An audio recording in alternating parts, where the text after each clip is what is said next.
আসসালামু আলাইকুম রহমতুল্লাহ। সুপ্রিয় দর্শক মণ্ডলী, কুরুলুস ওরহানের গুরুত্বপূর্ণ একটি আপডেট নিয়ে হাজির হয়েছে। দর্শক, কুরুলুস ওরহানে যুক্ত হয়েছে এক বিশাল ঐতিহাসিক চরিত্র, যে কিনা একদিকে ওরহান বের জন্য বিশাল শত্রু, মানে এক কথা ওরহান বের একদম জানের দুশ্মন, অন্যদিকে এর মাধ্যমেই বা এর ওসিলাতেই কিন্তু বিশাল একটি এলাকা ওরহান বের নিয়ন্ত্রণে বা ওরহান বের অধীনে চলে আসে। দর্শক, আমি যার কথা বলতেছি তিনি হচ্ছেন দেমিরহান বে। কুরুলুস ওরহানে দেমিরহান বে চরিত্রে অভিনয় করার জন্য ইতিমধ্যে কুরুলুস ওরহানের সেটে যুক্ত হয়েছেন তুরস্কের বিখ্যাত অভিনেতা মুস্তফা ইস্তান্দুক নামক এই অভিনেতা। তিনি কুরুলুস ওরহানে দেমিরহান বে চরিত্রে অভিনয় করবেন এবং খুব শীঘ্রই তিনি দেমিরহান বে হিসেবে সিরিজে এন্ট্রি নেবেন।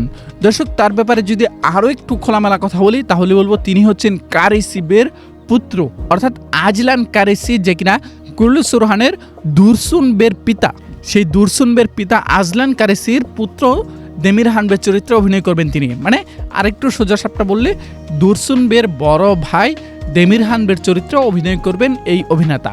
যদিও ইতিহাস অনুযায়ী তার প্রেক্ষাপটটা আরও অনেক পরে, কিন্তু তাকে শীঘ্রই সিরিজে এন্ট্রি করানো হয়েছে। এর মানে দুটো হতে পারে, একটা হতে পারে হয়তোবা ভ্লাদকে যেভাবে আমরা দেখতে পাচ্ছি প্রেক্ষাপট অনেক পরে থাকলেও অনেক আগেই এন্ট্রি করানো হয়েছে এবং তাকে বারবার ফোকাসে আনা হচ্ছে এবং স্ক্রিনের টাইম বেশি দেওয়া হচ্ছে।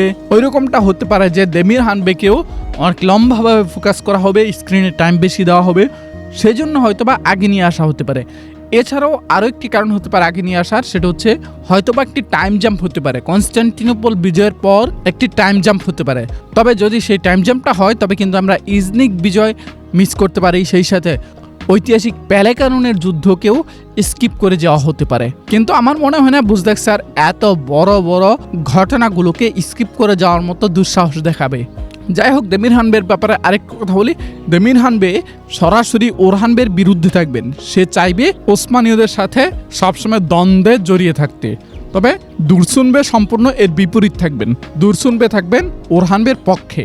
দুরসুন বে এবং দেমিরহান বের মধ্যকার এই দ্বন্দ্ব এক সময় কঠিন একটা অবস্থায় রূপ নেবে এবং শেষ পর্যন্ত দুরসুন বেকে এই দেমিরহান বে নিজ হাতে হত্যা করবেন। আমরা অনেকদিন যাবতীয় বলতেছি যে কারেসিদেরকে নিয়ে একটি ডকুমেন্টারি ভিডিও দেবো, যেখানে স্পষ্টভাবে দেমিরহান বে, দুরসুন বে, আজলান কারেসি বেদের ইতিহাস উঠে আসবে। সেই সাথে ওসমানীয়রা কিভাবে কারেসি অঞ্চল জয় করে সেই ইতিহাসও। তো সেটা খুব শীঘ্র আমরা ইনশাল্লাহ দিয়ে দিব। তো যেমনটা বলছিলাম, দেমিরহান বে ওরহান বের এক ভয়ঙ্কর শত্রু হিসেবে সিরিজে এন্ট্রি নেবে। ভয়ঙ্কর শত্রু এই কারণেই বলছি, যারা প্রকাশ্য শত্রু তারা তো অবশ্যই প্রকাশ্য শত্রু, যেমন নাইট হেক্টর, ফ্লাভিউস কিংবা বাইজেন্টিন, তারা প্রকাশ্য শত্রু ঠিক আছে, কিন্তু নিজেদের সাথে থেকেও অনেক তুর্কি আছে না মুনাফিকি করে, দেমিরহান বে অনেকটা ওই রকম। নিজে একজন তুর্কি, কিন্তু সে তুর্কিদের বিরুদ্ধেই লেগে থাকবে এবং ওসমানীয়দের বিরুদ্ধেই ষড়যন্ত্র করতে থাকবে। সেজন্যই তাকে ভয়ঙ্কর শত্রু বলেছি। তো যাই হোক দর্শক, আজকের ভিডিওটি এ পর্যন্ত রাখছি। যার যার কাছে আজকের ভিডিওটি সামান্য থেকে সামান্য পরিমাণও তথ্যবহুল বা হেল্পফুল মনে হয়েছে, অবশ্যই আমাদের ভিডিওটিতে লাইক, কমেন্ট, শেয়ার করে পরবর্তী ভিডিও বানাতে উৎসাহ প্রদান করবেন। আসসালামু আলাইকুম ওয়া রাহমাতুল্লাহ। বিশ্বস্ততার আরেক নাম JM telecom. Earbuds, Bluetooth, smart watch, headphone সহ আরও অসংখ্য মোবাইল গ্যাজেট পাবেন আমাদের এখানে। আমাদের ফেসবুক পেজ অথবা স্ক্রিন দেওয়া হোয়াটসঅ্যাপ নাম্বারে যোগাযোগ করে কোনো প্রকার অগ্রিম পেমেন্ট করা ছাড়াই সারা বাংলাদেশের যে কোনো প্রান্ত থেকে একদম ঘরে বসেই আমাদের পণ্যগুলো কিনতে পারবেন। বিশ্বস্ততার আরেক নাম জেএম টেলিকম।